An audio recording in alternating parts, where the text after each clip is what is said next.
Subscribe करें और bell दबाएं ताकि कोई खबर रह न जाए।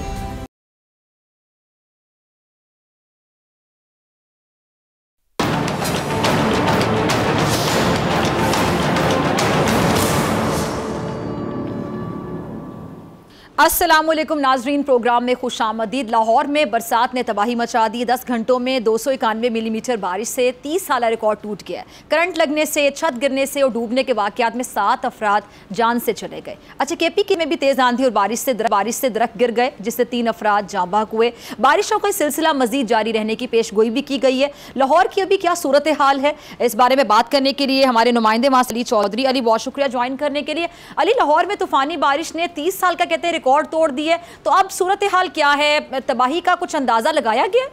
जी बिल्कुल, कल रात से जो है ये बारिश शुरू हुई थी। 3:55 पे जो है ये पहला स्पेल शुरू हुआ था जो कि 8:50 तक चला। उसके बाद जो है वो 9:30 बजे दूसरा स्पेल शुरू हुआ जो कि दोपहर 1:30 बजे तक चला। इन चंद घंटों की बारिश के बाद जो है वो इंतज़ामिया का और ख़ासकर वासा के इंतज़ामात का पोल खुल गया है कि रात के इस वक्त तक भी जो है वो लाहौर शहर से नहीं निकाला गया। आज लाहौर की कोई ऐसी सड़क, कोई ऐसा इलाका नहीं था जहाँ पे जो है वो पानी मौजूद ना हो, और पानी भी ऐसा कि जिसने शहरियों को मुश्किलात में जो है वो डाले रखा है। मैं इस वक्त गुलबर्ग के इलाके में मौजूद हूँ। मेरे बिल्कुल सामने जो है वो कदाफी स्टेडियम मौजूद है जो कि इंतहाई पोश इलाका है लाहौर का। वहाँ पे पानी इस कदर मौजूद है कि उसने ना सिर्फ मोटरसाइकिल सवार अफराद की मोटरसाइकिलों को ख़राब किया है बल्कि हमने यहाँ पे गाड़ियाँ भी रुकती हुई, गाड़ियाँ भी ख़राब होती हुई देखी हैं। इसके साथ साथ ये तो मेन रोड है लाहौर के। अगर हम गलियों मोहल्लों की बात करें तो वहाँ पे सूरत हाल आज सारा दिन और अब तक भी जो है वो ऐसी रही है कि लोगों के घरों के अंदर पानी चला गया, लोगों के फर्नीचर तबाह हो गए हैं, जबकि उसके साथ साथ इलेक्ट्रॉनिक का सामान भी जो है वो इससे शदीद मुतासिर हुआ है। ये तो हैं जो माली नुकसानात जो कि हुए हैं आज सारा दिन, लेकिन इसके साथ साथ मुख्तलिफ इलाकों में अफसोसनाक वाकयात के बाद जो है वो तकरीबन 8 अफराद जो है वो जिंदगी की बादी हारे हैं। एक घर की छत गिरी है 2 मोड़िया पुल के करीब, वहाँ पे मियाँ बीवी और उनका 5 साल का बच्चा जो है मलबे तले दबकर जान की बादी हारा है। जबकि कुछ इलाकों में ऐसे वाक़यात भी रिपोर्ट हुए हैं कि बारिश के पानी के अंदर जो है वो बिजली की तारें गिरी हैं और 2 नौजवान उसमें जान बहक हुए हैं। जबकि उसके साथ साथ एक 11 साल का बच्चा ठोकर के करीब जो है वो मेन हॉल में गिरने से, बारिश का पानी भरा होने से जो है उसके अंदर गिर के जिंदगी की बादी हारा है। जबकि मुस्लिम टाउन के इलाके में पानी में करंट आने की वजह से एक और नौजवान जिंदगी की बादी हारा है। अब तक जो रिपोर्ट हुए हैं वाक़यात वो 8 हैं कि 8 अफराद जो हैं इन अफसोसनाक वाक़यात में जिंदगी की बादी हारे हैं। ये जो है वो आज कुछ दिनों बाद बारिश हुई है। इससे पहले भी जो बारिश हुई थी उसमें भी यही हालात थे, लेकिन उस वक्त वज़ीर आला पंजाब ने और इंतज़ामिया ने ये कहा था कि उस वक्त जो फ्लोज रह गए थे उनको अब जो है अगली बारिशों में कवर किया जाएगा, क्योंकि तब भी यही। अच्छा अली, लाहौर मेरा भी शहर है, डूब गया था, लेकिन मैं लाहौर में ही रहती हूँ। अभी मैं इस्लामाबाद में हूँ,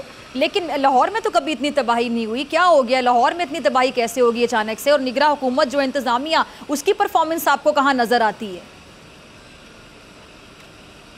जी, लाहौर में हमने भी पहले जो है वो काफ़ी बारिशें की हैं, रिपोर्ट भी करते रहे हैं, लेकिन जो सूरत हाल इस बार हमें नज़र आई है क्योंकि सबसे ज़्यादा बारिश जो है वो 275 मिलीमीटर जो है वो लक्ष्मी चौक के इलाके में हुई है। गुलबर्ग में भी 250 मिलीमीटर बारिश हुई है। लेकिन जो सूरत हाल आज हमने देखी है इस बारिश में, उसने जो है वो तमाम इंतजामात को जो है वो एक तरफ रख दिया है, तमाम दावों को एक तरफ रख दिया है। वज़ीर आला पंजाब ने दौरे भी किए मुख्तलिफ इलाकों में, वहाँ जाके प्रेस कॉन्फ्रेंस भी की और अहकामात भी जारी किए, लेकिन अहकामात पूरे करने तो दूर की बात है। हमें यहाँ पे काफ़ी देर से, हम ये कदाफी स्टेडियम के बाहर मौजूद है, यहाँ पे हमें कोई एक अहलकार भी वासा का नज़र नहीं आया जो कि इस पानी के मसाइल में 2-4 अफराद के लिए यहाँ पे आए, यहाँ से पानी निकालने की कोशिश की गई हो। उल्टा जो है वो लिबर्टी राउंड अबाउट पर बैरियर लगाकर रास्ता ही बंद कर दिया गया है, ट्रैफिक को वहाँ पे आने नहीं दिया जा रहा, मीडिया की गाड़ियों को वहाँ रोका जा रहा है। कदाफी स्टेडियम के बाहर ये सूरत हाल है, लक्ष्मी चौक में ये सूरत हाल है, गुलबर्ग के जितने भी इलाके हैं वहाँ पे सूरत हाल है, जोहर टाउन में जो है वो ये सूरत हाल है। ये तो लाहौर के वो इलाके हैं जहाँ पे ठीक है। हम कराची को अक्सर बात करते थे, कराची के हवाले से बात होती थी कि बारिश आती है,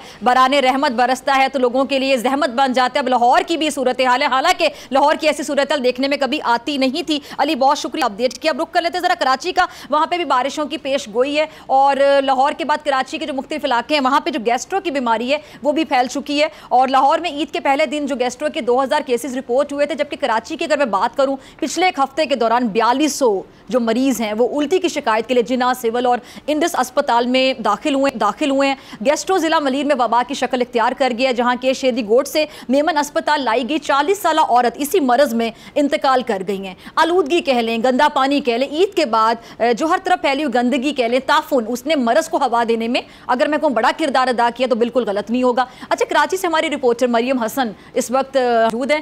मरियम, पिछले चंद रोज में जो बड़ी तादाद गैस्ट्रो के मरीजों की अस्पताल लाई गई है, आप अंदाजन बता सकती हैं तादाद आखिर कितनी है? इसमें कमी हो रही है या फिर इजाफा हो रहा है?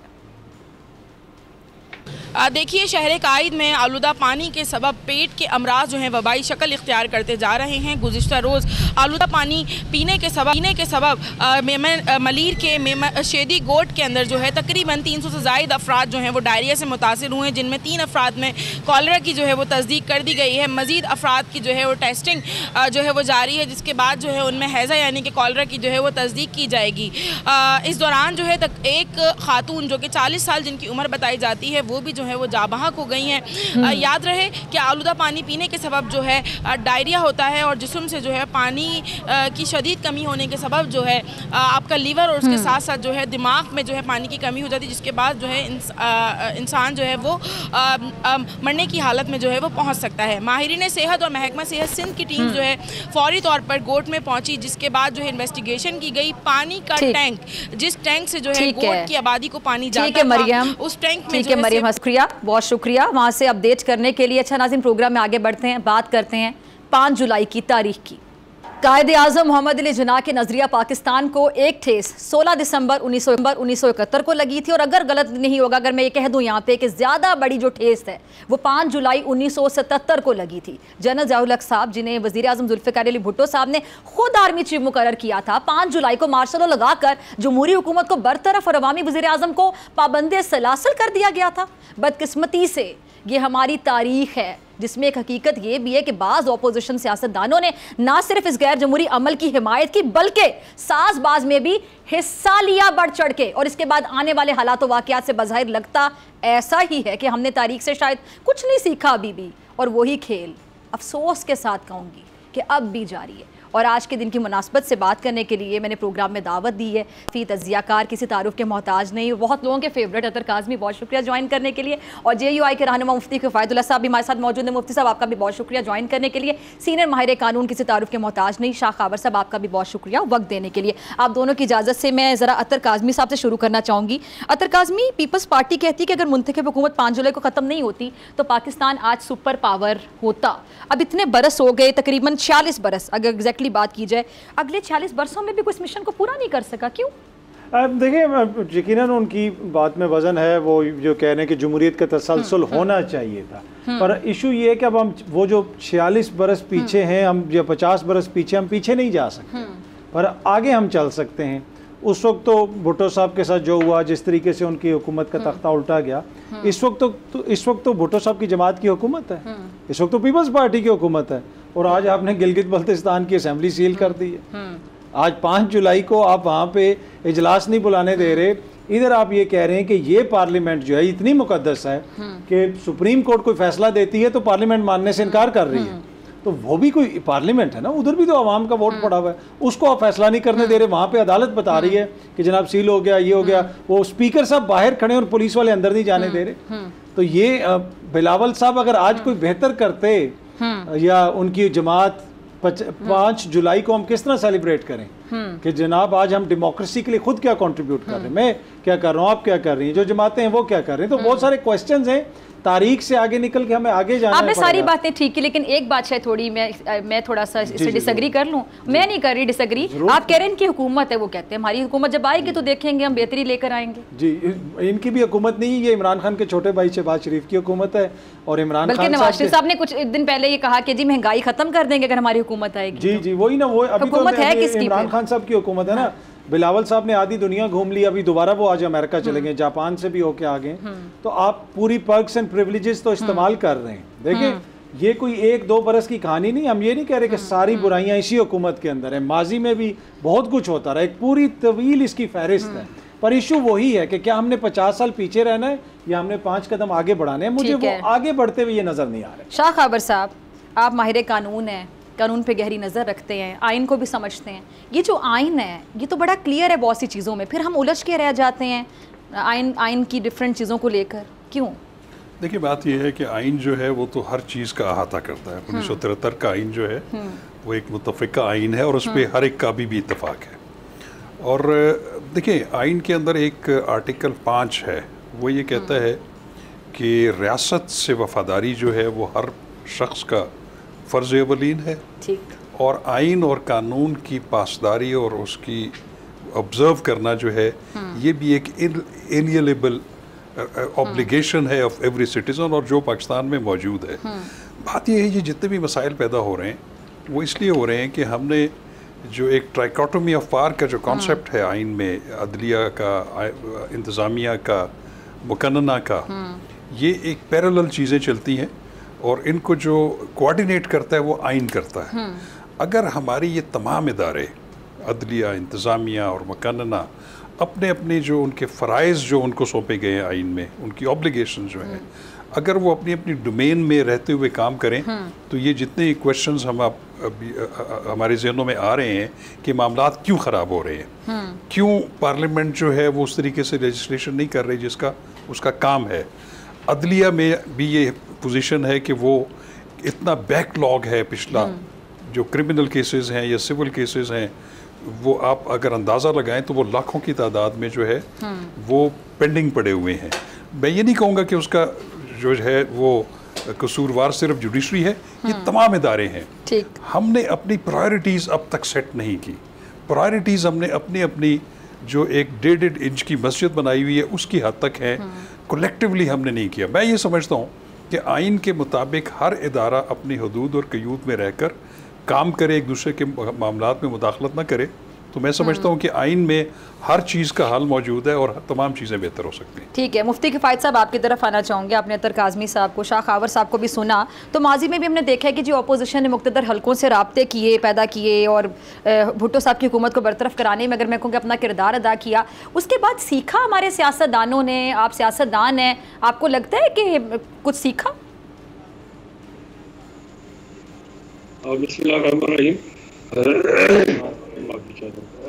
आपका सवाल अहम है और आज के जी आपकी आवाज़ आ रही है। जी प्लीज़ कंटिन्यू। जी। अच्छा, आपका सवाल अहम है। मैं अर्ज करना चाहता हूँ कि एक तो आइन है और उसने हर एक इदारे को अपना दायरा भी बता दिया, और एक हमारे के ताकतवर लोग हैं जो अपने आप को आइन से बालातर समझते हैं। तो सियासतदानों को सीखने की ज़रूरत तो है, लेकिन ज़्यादा सीखना उनको ज़रूरी है जो ताकतवर हैं और आइन को पामाल करते हैं। और मैं बहुत ज़्यादा अफसोस से कहूँगा, इनको फिर शेल्टर देते हैं हमारी अदलिया। तो सबसे पहले ऐसा हुआ कि अयूब खान आए, तो अयूब खान के ज़माने में जो अदलिया थी उन्होंने कोई सो मोटर नहीं लिया और उन्होंने बाकायदा हिमायत की है अयूब खान की अमरीत की। उसके बाद यहिया खान आए, तो यहिया खान को ऊपर भी कोई सपोर्ट नहीं है, अदलिया खान रही और वो ज़रूरत की अहमियत की बुनियाद पर वो फैसले करते रही। फिर उसके बाद ज़िया-उल-हक साहब आए, फिर मुशर्रफ आए। अगर हमने आमरीत को कंडेम करना है तो सिर्फ 5 जुलाई को नहीं बल्कि तमाम इस तरह आमिरों के इक़दाम को कंडेम करना होगा। परवेज़ मुशर्रफ का फैसला भी गलत था, ज़िया-उल-हक साहब का फैसला भी गलत था, यहिया खान भी गलत थे और अयूब खान भी गलत था। अब अगर किसी एक जर्नल को अलामती तौर पर भी सज़ा मिल जाती तो बाकी लोग एहतियात कर दें, तो ऐसा तो नहीं हुआ। हमारे करीब में एक जमहूरिया है, उसको हम इंडिया और भारत कहते, वहाँ ऐसे हालात ज़रूर आए कि वहाँ जर्नल एक पालिश पर था इक़्तिदार के, लेकिन उन्होंने इक़्तिदार नहीं, इमरजेंसी नाफिज हो गई। इंदिरा गांधी के मौके पर, मोरारजी देसाई के मौके पर, इन मुख्तलिफ मौके पर वहाँ पर इमरजेंसी आई, लेकिन उन्होंने इक़्तिदार लेने की कोशिश नहीं की। यहाँ इक़्तिदार लेने की कोशिश कर लेते हैं। मैं इससे इत्तेफाक करता हूँ कि सियासतदानों को सीखना चाहिए, लेकिन सियासतदानों की जिम्मेदारी तो 15-16% है। 85% तो उन लोगों की जिम्मेदारी बनती है जो इस मुल्क का हल्फ उठाते हैं आइन का और फिर आइन को पामाल करते हैं, रोनते हैं। उनके बूट मजबूत होते हैं, आइन कमज़ोर होता। तो इस तरह के हालात सामने आते हैं। सियासतदानों को भी सीखना चाहिए और ज्यादा सिखाने की जरूरत हमारे सियासी जर्नलों को भी है। ठीक है मुफ्ती साहब, आपका पॉइंट है कि अतर यही सवाल में लेके आपकी तरफ आती है कि अहम सवाल जहन में आता है कि बड़े आराम से इस्टेब्लिशमेंट पर इल्ज़ाम लगा दिया जाता है सियासतदानों की जानिब से। कोई जाता है जी मुझे निकाल दिया, कोई पूछता फिरता है मुझे क्यों निकाला, कोई कहता है कि ये हो गया वो हो गया, और ये हमें सियासतदान ही बताते हैं कि इस्टेब्लिशमेंट का किरदार होता है।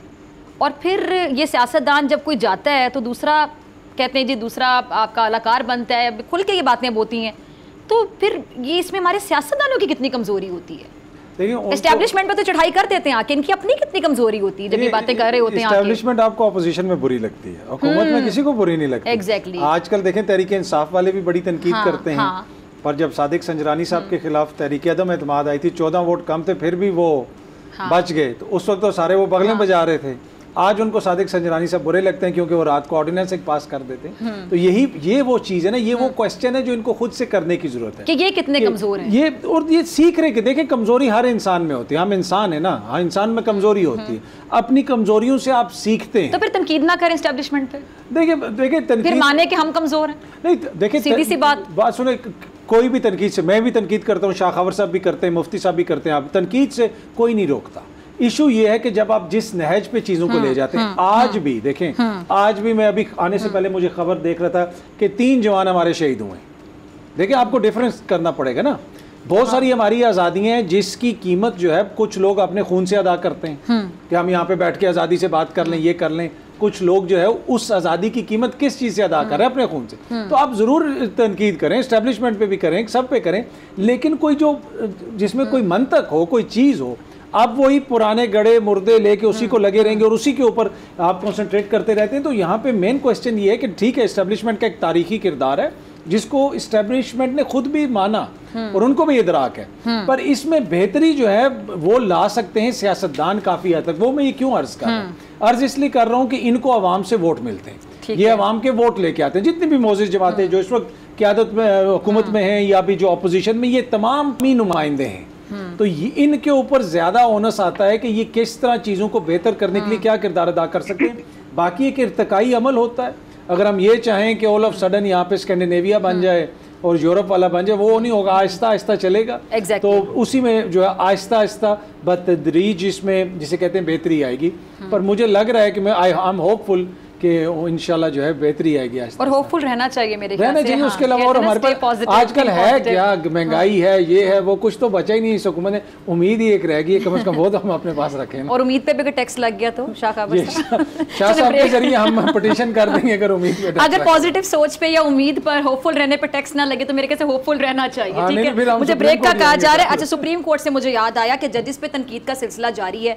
अब जजेस भी सबने, किसी ने अपना फेवरेट जज किसी को समझ लिया, किसी ने किसी को। बड़ा अफसोस होता है जब जजेस पर तनकीद की जाती है, लेकिन एक साहब ने तो सुप्रीम कोर्ट पर एक बड़ा इल्ज़ाम लगा दिया है। क्या इल्ज़ाम लगाया है, इस पे बात करेंगे ब्रेक के बाद।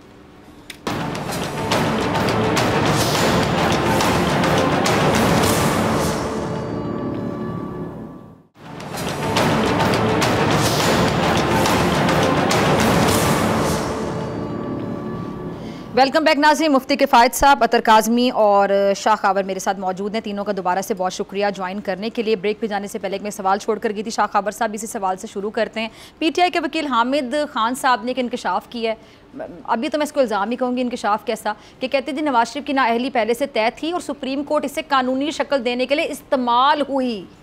ये एक बड़ा इल्ज़ाम है।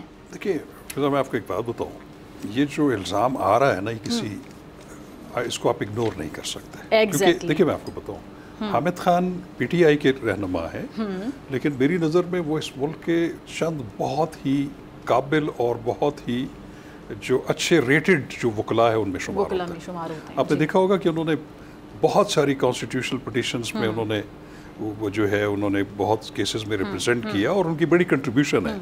जो हमारा जो जूरिस्प्रूडेंस है उसकी मेकिंग में उनका बहुत बड़ा एक कंट्रीब्यूशन है।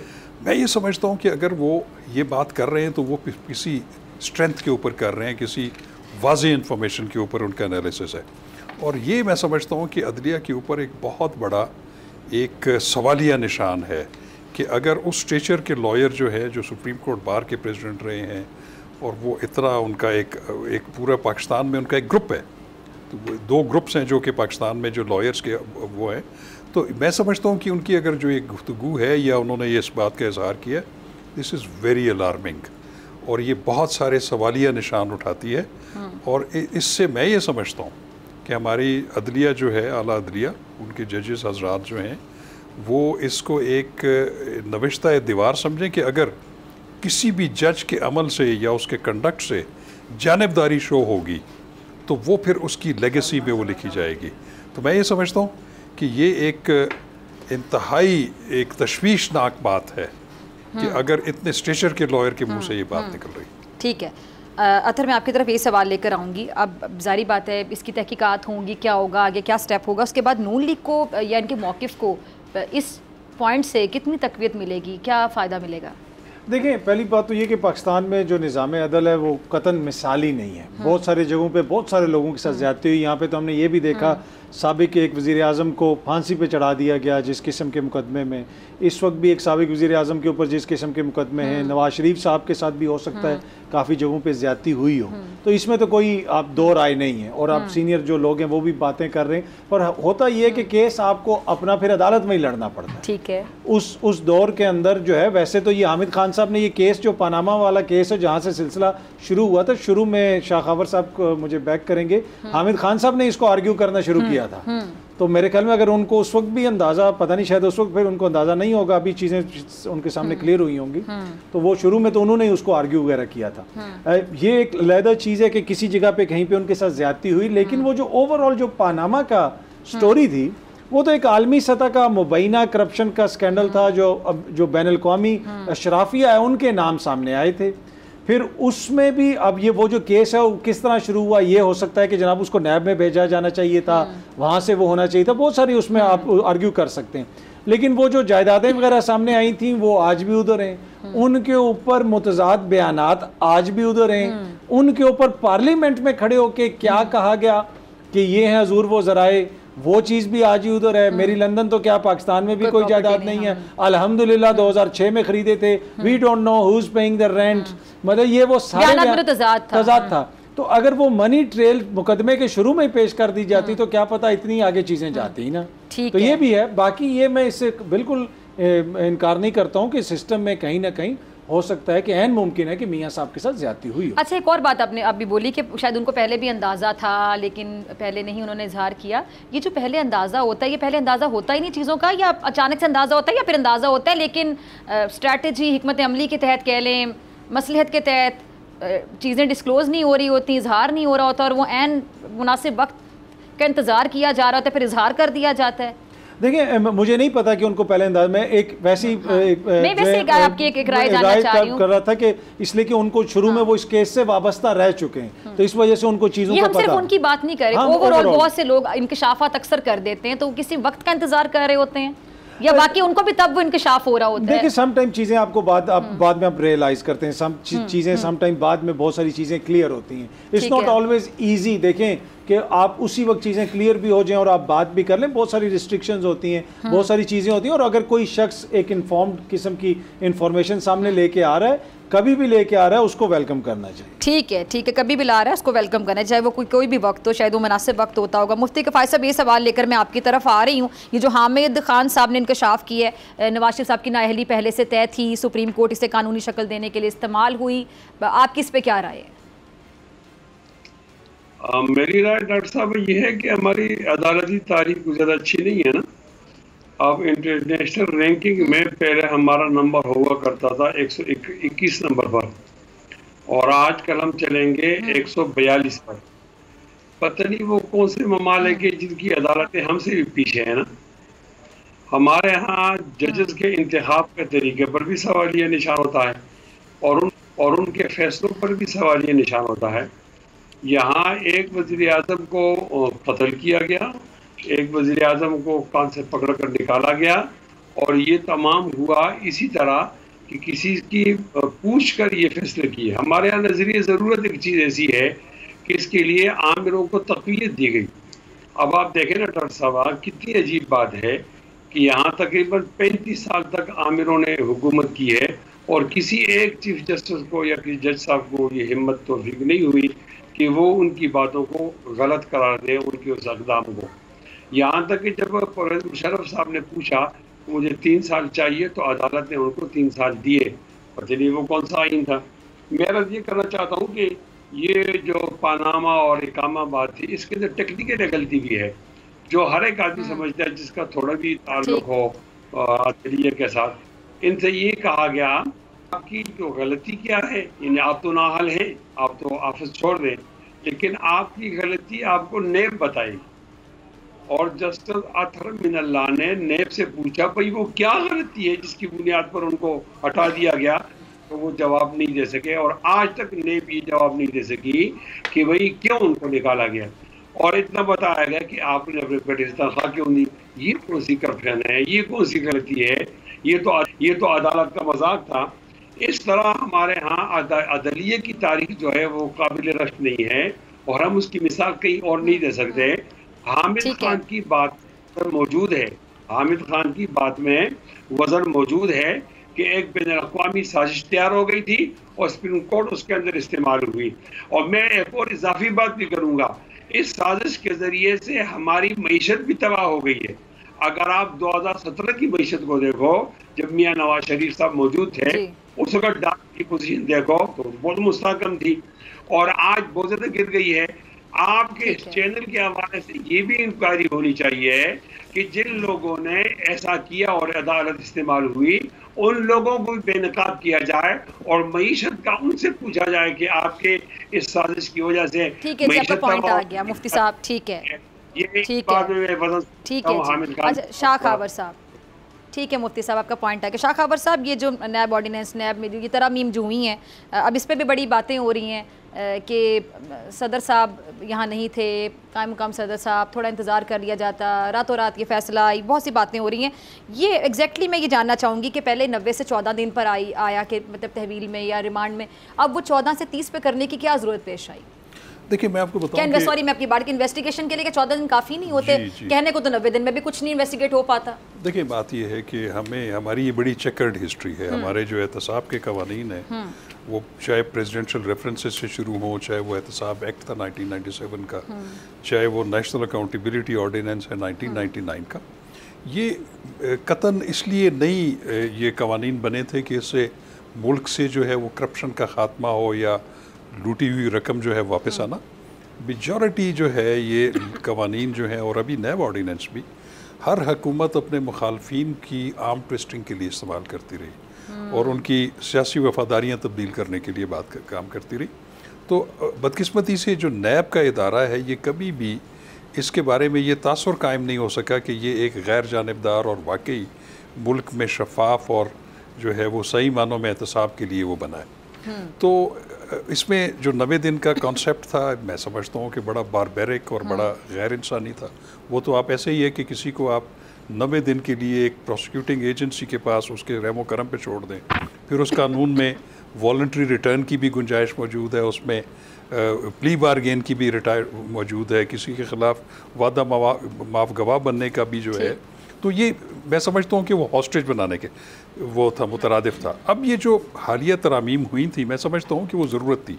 आपने देखा होगा कि तमाम पॉलिटिकल पार्टीज़ इंक्लूडिंग पीटीआई, जब पीटीआई की गवर्नमेंट थी, उन्होंने भी 2 ऑर्डिनेंसेस के ज़रिए बहुत सारी चीज़ों को जो है वो रिफॉर्म किया था। बहुत अच्छी बात है। और मौजूदा गवर्नमेंट ने भी अगर उसको किया है तो 90 दिन से अगर 14 दिन पर लाए थे, ये बिल्कुल आपकी बात से मैं मुत्तफ़िक हूँ कि हम चूँकि इतने अरसे से वकालत कर रहे हैं और क्रिमिनल जस्टिस सिस्टम में किसी भी जुर्म की तफ्तीश जो है ना, उसके लिए 14 दिन बहुत ज़्यादा होते हैं। आप बड़े से बड़ा जुर्म जो है उसको भी अनअर्थ कर सकते हैं, उसकी तफ्तीश कर सकते हैं। तो मैं ये कहता हूँ कि ये 90 दिन से 14 दिन पे आना जो था ये अच्छा इकदाम था, लेकिन अब ये 30 दिन दोबारा हो गया, ये मेरी समझ से बालातर है। ठीक है। तो हालांकि ये बात ज़रूर है कि जो फिजिकल रिमांड है उसको रेगुलेट जो है वो अकाउंटेबिलिटी कोर्ट्स करती है। अच्छा, इससे पहले कि मैं यही सवाल लेकर आपकी तरफ आऊँ, जब किसी को रखा जाता है इन्वेस्टिगेशन, मुझे लगता है इन्वेस्टिगेशन तक तो आधा अमल मुकम्मल हो जाता है ना, कि आपने इंक्वायरी इन्वेस्टिगेट किया और फिर इन्वेस्टिगेशन के बाद फिर प्रोसिक्यूशन पता नहीं वीक होती है, क्या होता है कि कुछ साबित नहीं कर पाते। माजी में हमने देखा, चाहे पीटीआई का दौरे हुकूमत था, बड़े लोग के विक्ट्री साइन बना के बाहर आते थे कि कुछ साबित नहीं कर सके। जितना अरसा वो अंदर रहे आप कुछ साबित नहीं कर सके, इन्वेस्टिगेशन आपकी वीक थी, प्रोसिक्यूशन इतनी कमजोर थी कि आप कुछ साबित नहीं कर सके। उस बंदे को आपने बाकायदा जो हैरेस किया, हैरेसमेंट में आएगा ना, वो हिरासा रहा, वो परेशान रहा, जाहिर बात है आप साबित ही नहीं कर पाए कुछ। देखिए मैं आपको एक बात बताऊं, अब देखिए जो नैब उसको असफंद यार वली केस में उसको बाकायदा सुप्रीम कोर्ट में चैलेंज किया गया और सुप्रीम कोर्ट ने उसकी बहुत सारी शिकों को गैर आइनी भी करार दिया और बहुत सारी शिकें जिसमें कि 90 दिन का रिमांड था और ज़मानत के ना एक सहूलत फराम होना, वो भी उन्होंने इंडोर्स किया उसको। लेकिन उसके पीछे लॉजिक पता क्या थी? आप अगर इसको आप बायस की नज़र से हट के देखें, आप नैब ऑर्डिनेंस को सामने रखें, उसमें जो 90 दिन का रिमांड था वो इसलिए था कि चूंकि ये वाइट कॉलर क्राइम है, इसके लिए आपको बहुत तगोदो करनी पड़ती है, एविडेंस कलेक्ट करनी, सारी करनी। लेकिन उसके साथ साथ ये भी था कि उसका जो ट्रायल है 90 दिन की तफ्तीश के बाद वो 30 दिन के अंदर जो है वो मुकम्मल होना है। और इसीलिए उस कानून में जो ज़मानत कबल अज़ गिरफ्तारी या बाद अज़ गिरफ्तारी की गुंजाइश नहीं थी और वो फिर सुप्रीम कोर्ट, हाई कोर्ट्स जो हैं वो फिर आइनी जुरिस्डिक्शन में उसको वो लेती थी।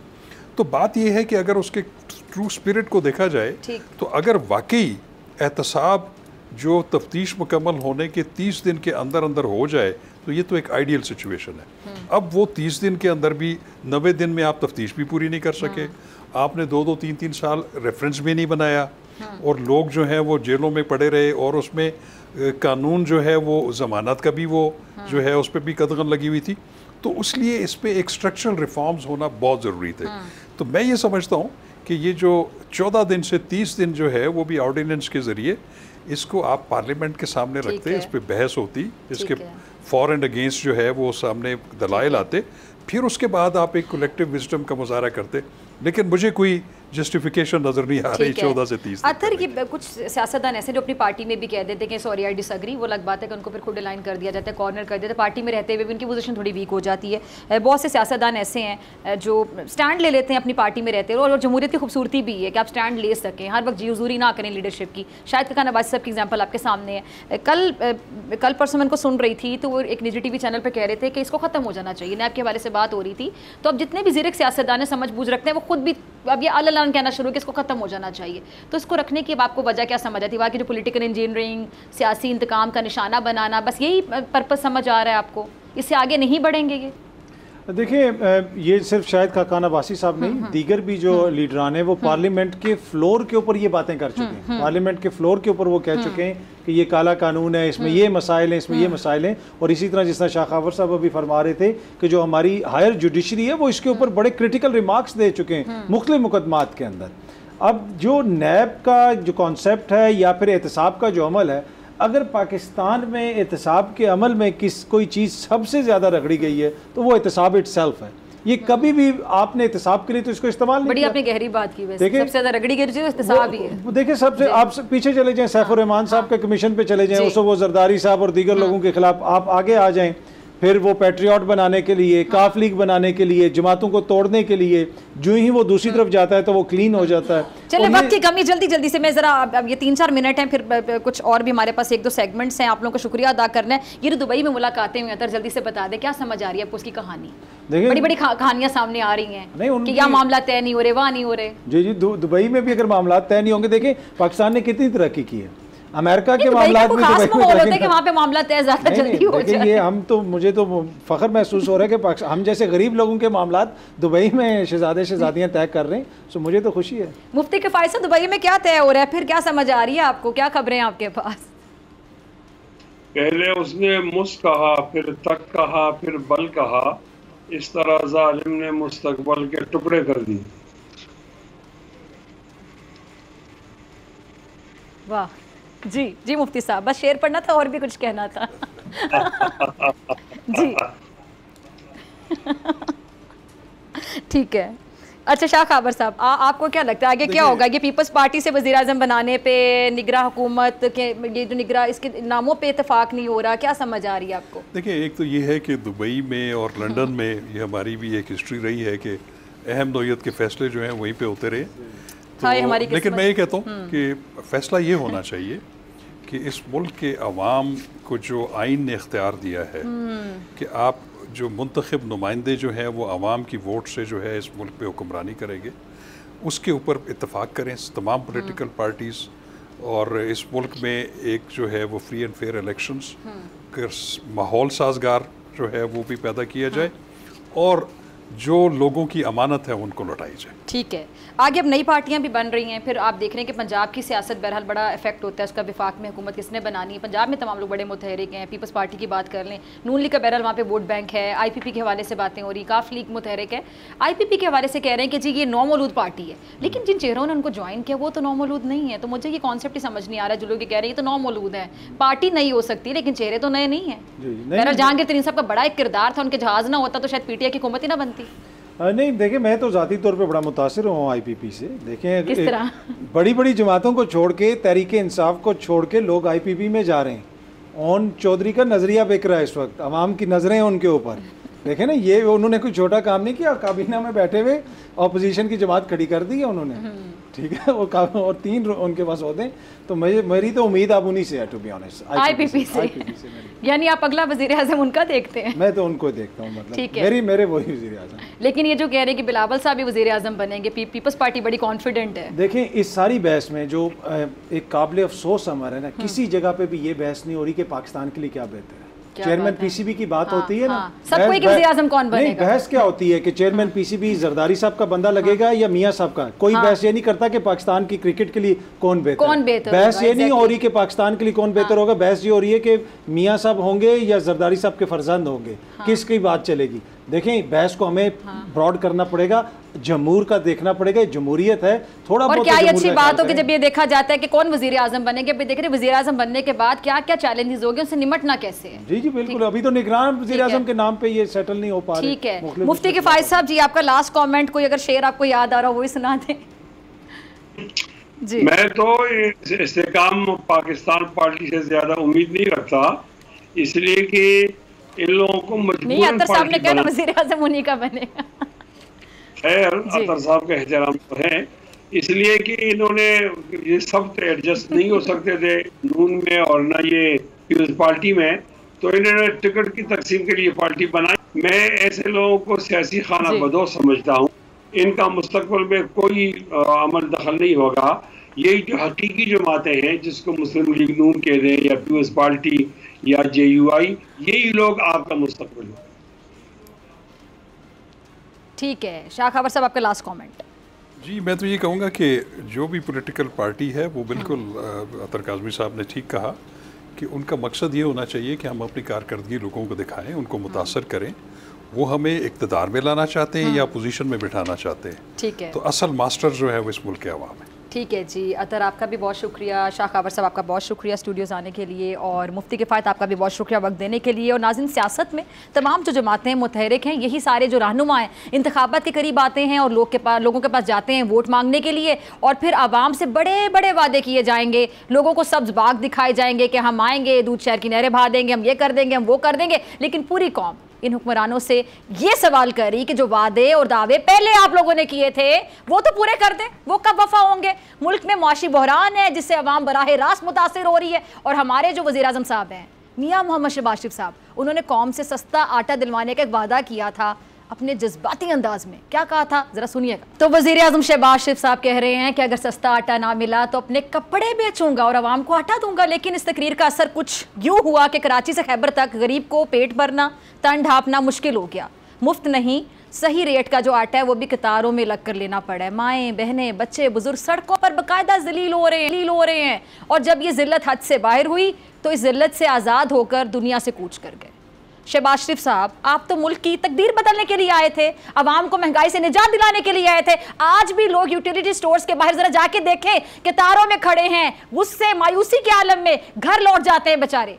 क्या ये इसीलिए पैदा हुए हैं कि आप इनसे एक रोज वोट मांगे और फिर ये सारा साल आपसे आरा मांगते रहें? जरा सुनिए कि महंगाई के सताए जो यूटिलिटी स्टोर्स के बाहर किस कर्ब से गुजर रहे हैं, किस तकलीफ से गुजर रहे हैं, किस अजियत से गुजर रहे हैं। हमारा सेगमेंट देखिए, बोल अवाम बोल। कल भी आए थे, आटा नहीं मिला, आज भी आए तो आटा नहीं मिला। चक्कर लगा के थक के किराया भाड़ा भी लगा, घंटा करते हम आ रहे हैं यहाँ चक्कर किराया लगा के। भी आया था और जलील होकर चला गया दोपहर को, तो जब हमारी बारी आई है तो कहते हैं जी अब आटा ख़त्म है और 650 का गट्टू देते हैं, ऊपर कहते हैं 1000 रुपये का अलग से सामान लो। आटा तो पहले भी इतना महंगा था, वो महंगाई अभी नहीं मिल रहा है। ईद से तकरीबन 8 दिन पहले से हम चक्कर लगा रहे हैं, आटा आज नहीं मिल रहा, बिल्कुल ही नहीं मिल रहा है। क्या करें भाई, गुस्सा तो आता है हम लोग को। यहाँ पे पूरे दिन बैठ के जाते हैं, ख्वार होके ना मिलता है ना कुछ, फिर क्या करें। सुबह के जलील हो रहे हैं आटे के लिए, तो आटा तो आ नहीं रहा, गवर्नमेंट पता नहीं केड़ी चीज़ बेच रही है स्टोरों में, हम तो जलील हो रहे हैं, सुबह के आए हैं। बस मेहरबानी करके जरा सौदे सस्ते कर देना, इज्जत आबरू ना आटा देन, धक्के खा के आटा लईदा सी, लेकिन बहुत जिल्लत दे नाल जलील हो गए। ये बिल्कुल गरीब लोगों को जलीलो ख्वार किया जा रहा। ये हुकूमत PDM की एडी कमजोर हुकूमत के गरीबों को जलील करन रहे है। ठंडे कमरों में और गाड़ियों में बैठने वाले हुक्मरानों ने खुदा जाने ये मनाजिर कभी देखने की जहमत की भी है कि नहीं। मुझे लगता है शायद नहीं की है, लेकिन मैं इनसे पूछना चाहती हूँ कि क्या इन्होंने कभी ये जानने की कोशिश की है कि भूख की तड़प और कतारों में खड़े होकर हाथ फैलाने की जो जिल्लत है, ख्वारी है, वो क्या होती है। क्या यही वो पाकिस्तान है जो अल्लाह के नाम पर वजूद में आया था? क्यों यहाँ पर देने वाले कम और लेने वाले हाथ ज्यादा होते चले गए? कौन इसका जिम्मेदार है? किससे सवाल किया जाए? कौन देगा जवाब? और हुक्मरानों को तब सोचना पड़ेगा कि अब ऐसे नहीं चलेगा। अच्छा नाज़रीन, आज हमारे फॉर्मर कॉलीग, इस शो के जो साबिक मेज़बान थे, मारूफ मेज़बान, स्कॉलर डॉक्टर आमिर लियाकत साहब की सालगिरह है और पिछले साल 9 जून को उनका इंतकाल हुआ और पाकिस्तानी सहाफ़त, शोबिज़ इंडस्ट्री एक बड़े नाम से अगर मैं कहूँ महरूम हो गई तो बिल्कुल गलत नहीं होगा। और मेरे लिए, मैं ये कहती हूँ अक्सर कि किसी एजाज़ से कम नहीं है कि इस प्रोग्राम का आगाज़ ऐसे नहीं चलेगा का आगाज़ डॉक्टर आमिर लियाकत ने किया था और फिर उसके बाद मेरे लिए एजाज़ से कम नहीं कि उनका प्रोग्राम मुझे करने का मौका मिला और 5 साल से मैं ये फ़राइज़ अंजाम दे रही हूँ। मैं अपनी पूरी टीम डॉक्टर आमिर लियाकत की खिदमात को खिराज तहसीन पेश करती हूँ और इस शेर के साथ आपसे इजाज़त चाहूँगी। ज़माना बड़े शौक़ से सुन रहा था, हम ही सो गए दास्तां कहते कहते। अल्लाह निगहबान, आपसे मुलाकात होगी इंशाल्लाह कल सेम टाइम सेम चैनल। अगर ज़िंदगी ने वफ़ा की, दुआओं में याद रखेगा, अपना बहुत ख्याल रखेगा, दुआओं में याद रखेगा। अल्लाह निगहबान।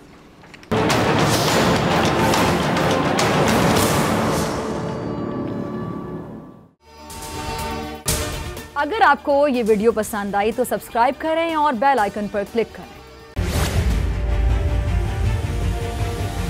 बड़ी ईद की बड़ी खुशियाँ, बोल ने निभाई अपनी सहाफती जिम्मेदारियाँ। कराची में ईद उल अज़हा के मौके पर लियाकताबाद टाउन ऑफिस के साथ ही आलाइशों का ढेर लग गया है। सिंध सॉलिड वेस्ट मैनेजमेंट की टीम भी वहां पर मौजूद है।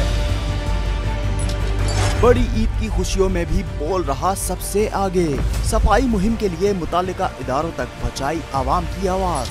अगर मैं आपको दिखा दूँ इस वक्त मुनाजिर तमाम गाड़ियाँ जो इस वक्त है यहाँ पर, तमाम जो कलेक्शंस हैं, जितनी भी आलाइश है उनको यहाँ से उठाया जा रहा है और लम्हा बा लम्हा की खबर से रखा आवाम को आगाह। और में मुख्तलिफ मकामात पर आलाइशें जो है वो हमें सड़कों पर दिखाई दे रही थी, लेकिन उसके बाद जो LWMC है उनका अमला जो है वो उसके बाद फील्ड में निकला और उसके बाद आलाइशों को हटाने का सिलसिला जो है वो शुरू कर दिया गया। बड़ी ईद की ट्रांसमिशन 57% आवाम ने देखी बोल की स्क्रीन पर, क्योंकि बोल है पाकिस्तान का नंबर 1 न्यूज चैनल। सब्सक्राइब करें और बेल दबाएं ताकि कोई खबर रह न जाए।